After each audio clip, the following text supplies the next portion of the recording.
Hello, everybody. I just wanted to talk about why I believe Werewolf Companion Druid could potentially be an S tier build next season.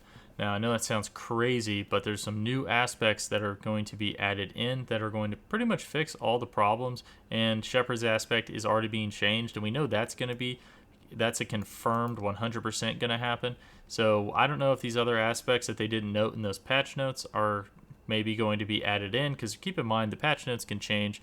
We're 2 months away, or if these other ones are going to be added in during the expansion, but pretty crazy aspects. So let me go ahead and hop on into the first point I want to make, and that is that Thunderstruck is being nerfed, which is going to bring down a lot of the top Druid builds. Hurricane Druid, Wind Shear Druid, Werewolf Tornado Druid are just, generally speaking, some of the best general build that you can do, right, for a Druid right now.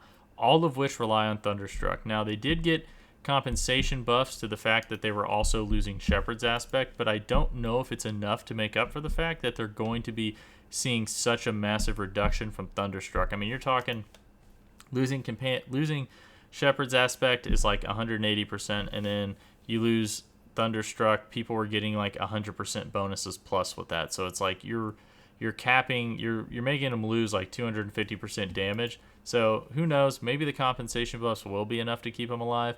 But yeah, when three of the A tier builds, which Landslide I believe does not rely on that, it is going to be losing. It is going to be losing Shepherds, but I think the compensation is enough for Landslide since it wasn't relying on Thunderstruck anyway. So these builds are going to go down, right? So that means other builds are going to come up in relativity, right? And Companion Druid is going to be gaining Shepherd's aspect, which is going to give them a whopping 180% on an amulet. And I'm specifically talking about Werewolf Companion. I think Zoo Druid will go up to being an A tier build, but Werewolf Companion Druid is going to be in another level of its own because it has aspect of the alpha, right? So 180% extra damage. You might say, wait, how 100% 80 on the amulet? Well, that's because there's going to be another new legendary added in called Moonrage aspect. This used to be a Malignant Heart in Season 1. You get 3 ranks to wolves, which is already a 15% damage increase, and you have a lucky hit chance to summon extra wolves. So this becomes a lucky hit against bosses. Sorry, kills have a chance to summon extra wolves. My bad, misspoke. But the reason why this is important is because you can get 3 extra wolves.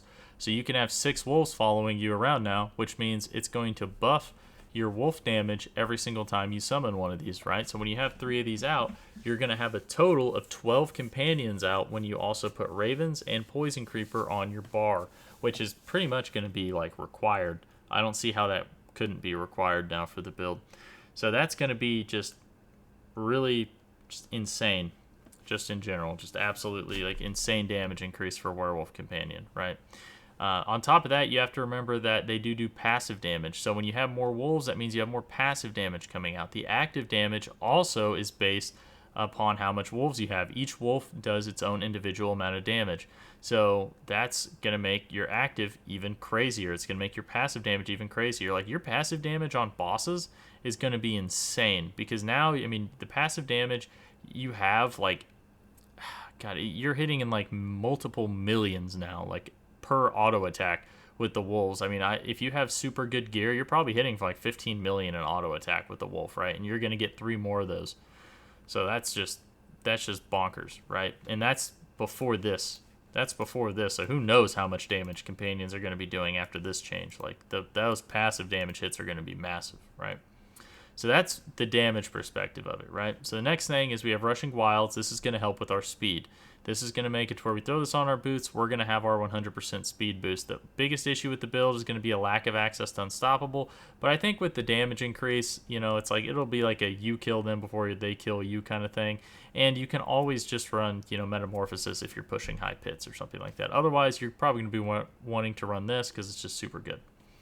All right, and lastly, the biggest solver, the absolute astronomical biggest solver that we have here is Spirit Bond aspect. So 10 to 17.5% of the damage you would take is redirected to your companions, and your companions cannot die. So your wolves will no longer be able to die, meaning it doesn't matter how high of a tier you push into, your wolves aren't going to be taking more and more damage and eventually die. Plus, since they can't die, you're just getting 17.5% damage reduction. So so if we go over here to the planner, And I'm just going to pull up. Oh, hey, look at that. Hey, look at that. So this is like a Zoo Druid build here, right? Now we were running Vigorous Aspect here. Oh, this is the wolf. This is a wolf build. I guess kind of updated. I was messing around with it, but this is so with Vigorous Aspect, you have 15% damage reduction while shapeshift into a werewolf. The issue with this is that when you cast wolves, you turn into a human. When you cast Pulverize, you turn into a human. When you cast Debilitating Roar, you also turn what? You guessed it, into a human. So this creates an issue, right? That you're not getting this all the time. So now you're going to be getting your damage reduction all the time. Now I was actually running, I think on the, like currently what I'm doing is I'm actually running Concussive Strikes right there. So we are going to lose that, but it's whatever, right? We're going to also lose Bold Chieftains because Debilitating Roar is going to be pretty hard nerfed. So I don't feel like it's going to be as necessary to run this, especially when you consider we're getting better access to damage reduction anyway.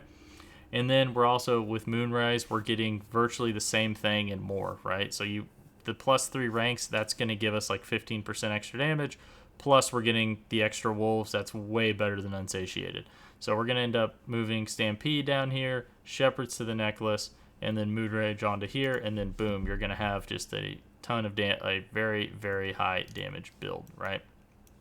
So yeah, but that's pretty much, yeah, it's pretty much all I really wanted to say. I just wanted to point this out because I felt like, I mean, if these actually come out next season, that's just, whew, Season of the Companion Druid might actually be here. It's going to be crazy because, I mean, with all the Thunderstruck nerfs and how they're changing all this stuff, I'm honestly kind of expecting a lot of builds to kind of suck for the Druid. I actually think overall Druid is going to be in an unfortunate spot.